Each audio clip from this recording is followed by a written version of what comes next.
Hello guys, good morning. This is Sanjay Krishna Kandukuri. ఓ ముక్క చూడండి, స్లిప్ అయి కింద ఎట్లా పడ్డదో, ఎందుకు పడ్డదో తెలియాలనుకుంటే వీడియో లాస్ట్ దాకా చూడండి.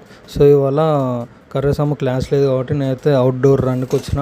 ఎక్కడంటే ట్యాంక్ బండ్ మీద ఒక 5km రన్ చేసుకున్నా. ఓ పవరాలు చూడండి నన్ను ఎట్లా చూసి ఎట్లా భయపడుతున్నావు.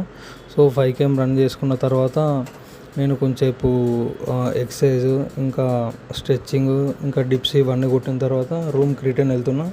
ఎందుకు మటన్ తినవద్దు అయితే ½ kg మటన్ తీసుకుపోయినా. మటన్ కర్రీ కాదు, మటన్ పులావ్ చేసుకునే వాళ్ళ. మీకు రెసిపీ చెప్తా.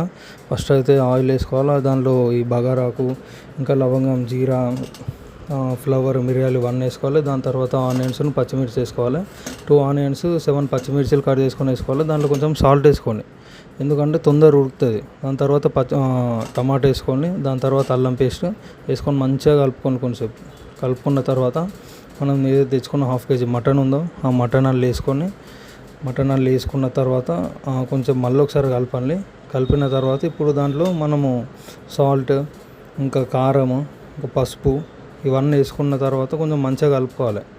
ఎందుకంటే కలిపితే ఏమవుతుందంటే మా పీసెస్ ఉన్నాయి కదా, ఆ మసాలా పీసెస్కి మంచిగా పట్టుకోవాలన్నట్టు. సో మంచిగా కొంచెంసేపు కలుపుకున్న తర్వాత దాంట్లో మనం ఒక బౌల్ వాటర్ పోసుకోవాలి. నేనైతే 2 బౌల్స్ పోసుకున్న వాటర్.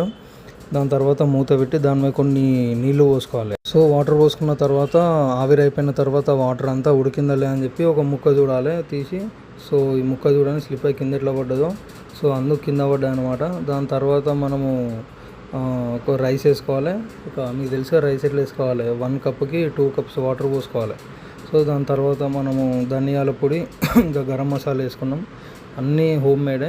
దాని తర్వాత లెమన్, ఇంకా కొత్తిమీర కట్ చేసుకొని వేసుకోవాలి. దాని తర్వాత ఒకసారి మంచిగా కలపాలి. మంచిగా కలిపిన తర్వాత ఈ కుక్కర్ మూత పెట్టే ముందు మీరు ఒకసారి చెక్ చేసుకోండి ఆ రబ్బర్ మంచిగా ఉన్నాయా లేదా అని చెప్పి, ఎందుకంటే ఒక్కొక్కసారి మీకు విజిల్స్ రావు. సో నేనైతే 3 విజిల్స్ వచ్చినాక స్టవ్ బంద్ చేసిన. ఇప్పుడు చూడండి మటన్ పులావ్ రెడీ అయిపోయింది. చూడండి నల్లిబొక్క చూపిస్తా. ఎవరికన్నా మటన్ పులావ్ తినాలనుంటే ఈ వీడియో చూసి చేసుకోండి, ఇంకా షేర్ కూడా చేయండి. Thank you, bye.